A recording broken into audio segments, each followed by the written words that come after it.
2 दशकांपूर्वी उत्तर महाराष्ट्र केसरीचा मान मिळवलेल्या कुस्तीपट्टू भूषण लहामगे वय 45 यांचा नाशिक मुंबई महामार्गावरील राजूर फाटा परिसरात निर्घुण खून केला।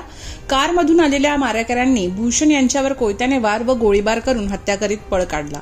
या प्रकरणी वाडीव्रे पोलीस तपास करीत आहेत। भूषण लहामगे हे शुक्रवारी दिनांक 10 संध्याकाळी 4:30च्या सुमारास महामार्गावरून घराकडे जात होते। त्यावेळी MH15 E7674 क्रमांकाच्या कारमधून आलेल्या मारेकऱ्यांनी दुचाकीवरून जाणाऱ्या भूषण यांच्यावर हल्ला केला।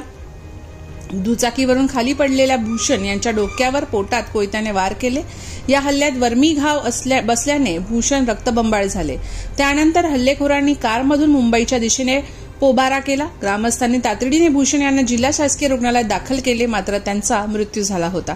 या प्रकरणी वाडीव्रे पोलीस ठाण्यात रात्री उशिरापर्यंत खुनाचा गुन्हा दाखल करण्याचे काम सुरू होते।